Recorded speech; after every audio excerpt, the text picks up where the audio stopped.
right? If I'm raking and you're clamping, I want to get here so you're clamping on top. Try to mimic that. 50s first move, reaction time. Top edge to the ball, then I'm going down the line, and then I'm finishing through with my pressure. Go. Nice, that was a good one.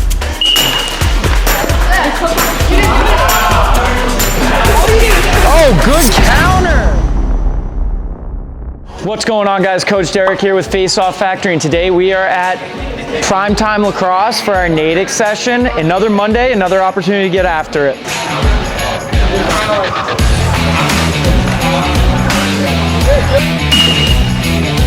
Okay, wait, stay. Right, off the whistle, that left hand's coming too much forward, okay, especially against stronger guys.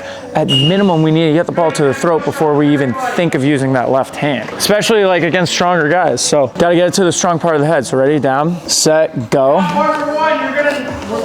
See, you need a little bit more of that right hand to lead the charge towards the ball. It's harder when you guys are younger just because of like how strong you guys are, but make sure you're leading with those hands and then you finish through with your body weight, because sometimes your body's moving beforehand and then you're like messing everything up. Go, down, set, go, down, set, go, down, set, go.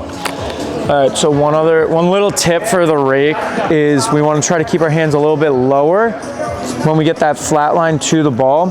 If you lift that left hand when you're raking, watch what happens. See, I'm taking my head away from the ball.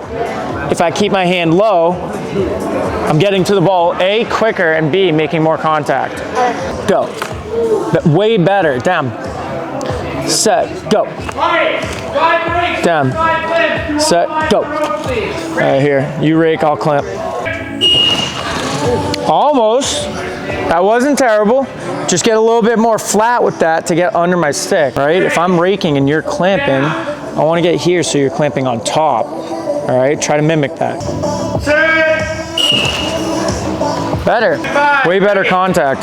Technique-wise, is there anything specific you guys wanted to go over? 50s first move. 50s first move, what? Reaction time.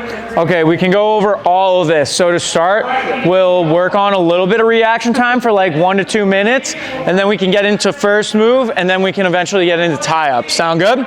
Okay, we're gonna partner up. Let me see that ball. We're gonna do partner drops. I'm gonna have the balls, hold them high, eye level. All right, I'm gonna drop the right, left, or both, and need to catch it accordingly. Ready? Oh, you ruined the demonstration. Okay. All right, everybody, grab a ball, grab a partner, grab 2 balls. Let's go. Your tips spread. Use your peripherals. So look at like right here on my chest, and then when you see something move, that's when you're reacting. Ready? See? It's a little bit easier to track it. Speed. We're gonna start to get into some first move work, okay? We're gonna do 5 reps of each of these progressions. We're starting with right hand only versus a half clamp. So give me a lot of pressure here. It's gonna be down, set, go.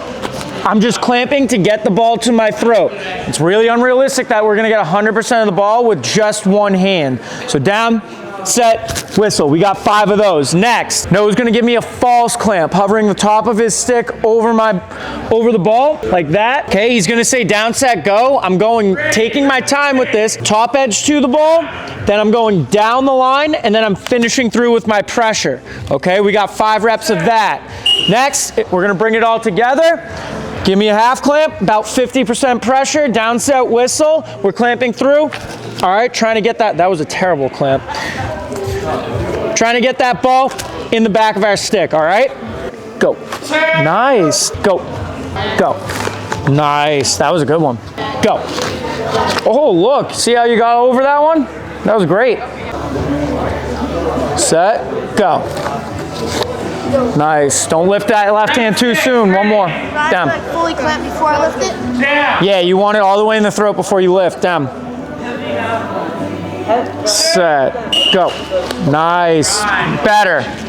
Last, we're going to do some tie-up work. We'll start with an individual drill, and then we'll start getting into 50-50 tie-ups against each other, okay? Kind of develop what Coach Joe was saying over there when we were working on it. To start, we're doing the corkscrew drill. You're only rotating until you're facing the other direction. We're not rotating to make each other dizzy, just until you're facing the other way, AKA 180 degrees. We're starting with the ball half clamped in the throat. If we go any higher, it makes it a little bit more difficult. So make sure we're in the throat, and then have that right foot set back as if you already made your first move. It's gonna be down set whistle. We're gonna slowly keep our right hand pressure, use that left hand, bring our feet around, okay? Making sure that I'm facing my shoulders and hips towards the ball the entire time. Once I get to 180 degrees, we're gonna pinch and pop. Does that make sense? Make sure the entire time we're maintaining this half clamp, all right? We don't wanna topple over, and we especially don't wanna rotate ourselves off. Take your time with it. Just 180 degrees. So we want to start with it right here, like that. Now we're maintaining the half clamp the entire time. Take your time with it, and once you face that direction, then you're exiting. Like that, yeah. Perfect. Next, we're doing the same thing. We're just going in the opposite direction. Make sure you're taking your time a little bit more, rotating in the opposite direction, because it's a little bit more difficult to maintain that half clamp. If we go through it too quick, you're gonna find that you're toppling over or rotating off of it a little bit easier. Go. Nice. Good job, boys. All right, last but not least, we're gonna put it all together, do 50-50 tie-ups, okay? Both of us are starting half clamped, all right? On the whistle, we're gonna begin our rotation, our battle for the ball. All right, we're going until one of us has 100% of the ball. At that point, you're gonna pinch and pop.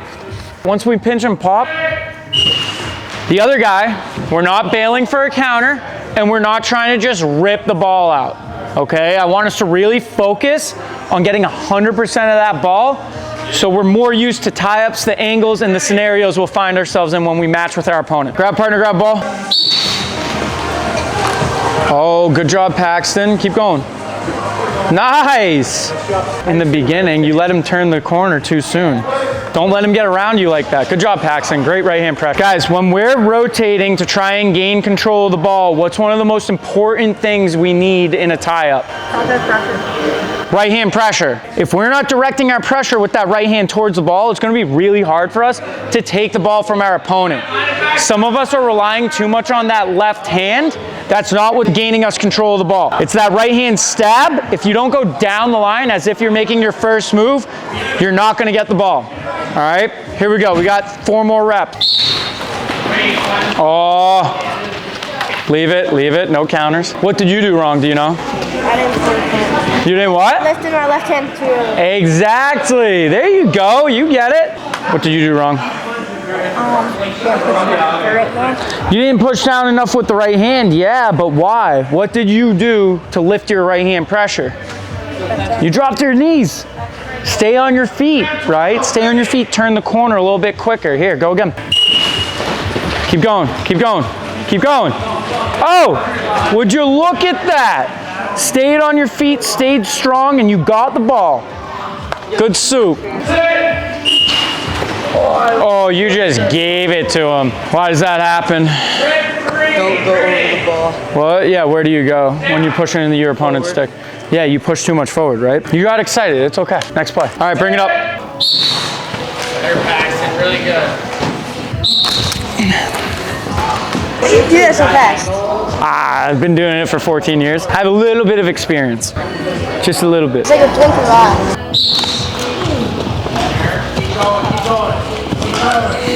Where was your left hand? Where was mine? Yours is on the ground, mine was up here. Exactly. So who got to the ball first? Me. Well, I am a little bit quicker than you, but if you're going against a quicker opponent, we got to get to the ball as soon as we can, right?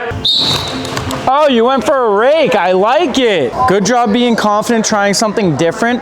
If you're gonna go for a rake, make sure we're not bringing our hand straight away from the ball, okay? We want that right hand to actually go a little bit more forward as we're flatlining, okay? You just went from here to here, made no contact with the ball. So rake again. Better, better. We wanna punch that right hand through our opponent's pressure though. Oh, you forgot something. You hit that whistle though. I gotta stay in longer. No, you need to lead with your hands. The only reason you left that behind, I had a little bit of right hand pressure, your body went upfield.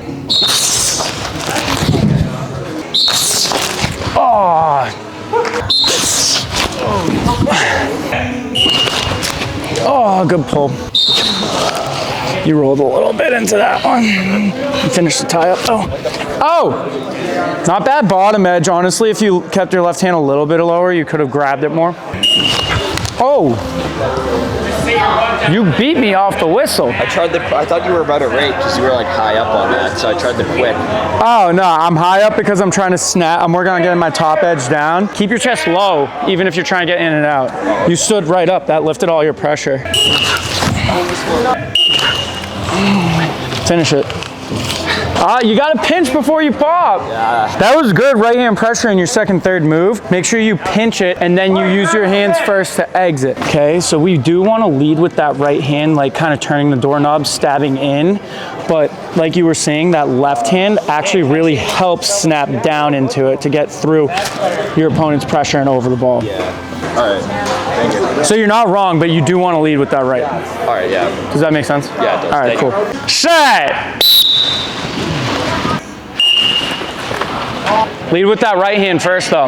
Like you moved your body before you move that right hand, especially when countering. Not to reach. What's up? Tell me not to reach. Yeah, don't reach, but we need to move that right hand first and then we get in. That's how you're gonna make the best contact with the counter. Go down. Oh, good pull, Alex.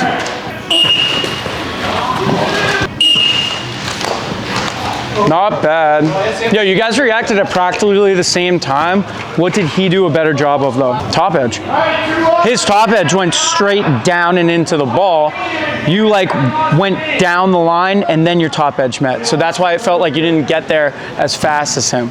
So really focus, especially because your arm's like pretty straight and you're pretty quick. Focus on dropping straight down into it.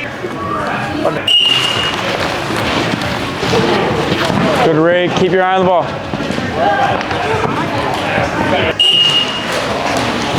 Good right hand pressure. I don't think I had my whole entire top rail down there.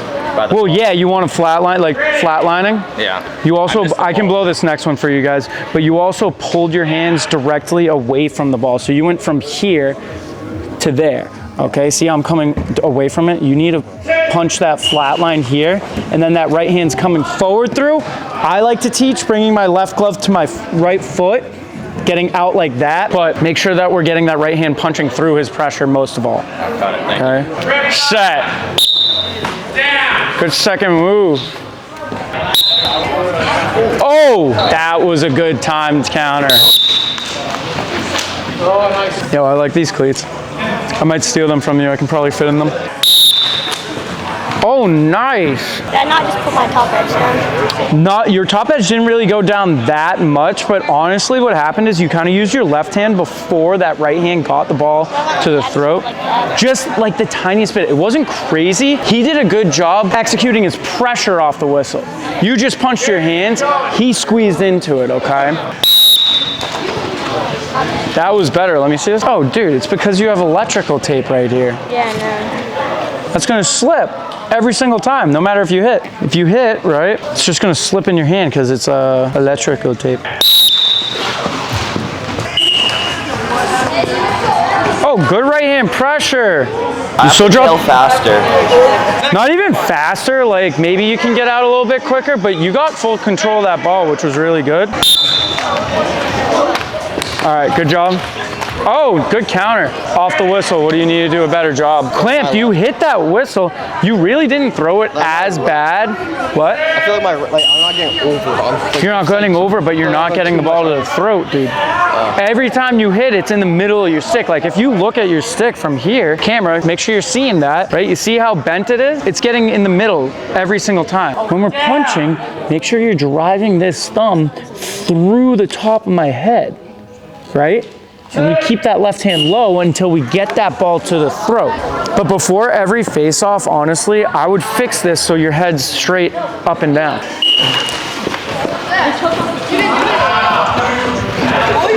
Oh, good counter. You have great right hand pressure, like when you're turning the corner and getting around. It's just because, you know, you're kind of taller, right? You get in a great spot to press towards the ball in your tie-up. When you drop your feet are dropped back. Inherently, that just means it's going to be that much more difficult for you to get the ball out quicker because you're extended. So if you can just recognize when you have enough to get out a little bit quicker, I think you'll be in a good spot. So I try to keep my feet a little like higher on the... If you do, I feel like you're going to lose a lot of that right hand pressure that you're gaining because having your feet back is what's allowing you to press into the ball correctly. I feel like sometimes I have to make it more like fluid, just like knowing what to get out of. Yes, I agree. But at the same time, that also comes with experience. Yeah. So you get encountered in these sessions, you'll start to understand the pressure, the absence of pressure, and then you get out, okay? Does that make sense though? Yeah, yeah. All right, good stuff. Great job, boys. Way to work. I think the biggest thing is taking what you're hearing from each of the coaches and really trying to apply it to your game. I saw a lot of guys tonight that were trying new things, and that's great. That's the only way that you're actually gonna get better is getting out of your comfort zone, maybe taking a couple more losses on the chin just because you're trying to tweak something else. More specifically, like you young guys. For you older guys, continue to get better at what you're good at. The season's in full swing. I think we're like 5-6 games into the season for some of these guys. You just gotta stay at it. I think coming to Face-Off Factory is gonna be the best way to not hit that plateau because you're seeing different competition than versus like practice every day. Yeah, it's practice every day. You're going against the same guy. Bad habits are bound to come up, okay? So I think it's really important to come to sessions like these or grab reps with your buddies on the weekend to stay on top of that. With that being said, boys, we're gonna wrap up today's video. We have Sebastian over here who wants to say a couple choice words. I'll say what's up. All right, Griff wants to say what's up. This is my boy Griff. What do you think of this session today? It was a lot of fun. A lot of fun? Awesome. A lot of technique work, a lot of live reps, and I really hope that anything you guys saw today in the video can translate to what you want to work on at home. With that being said, don't forget to like, comment, and subscribe, and I'll see you guys in the next one. Peace.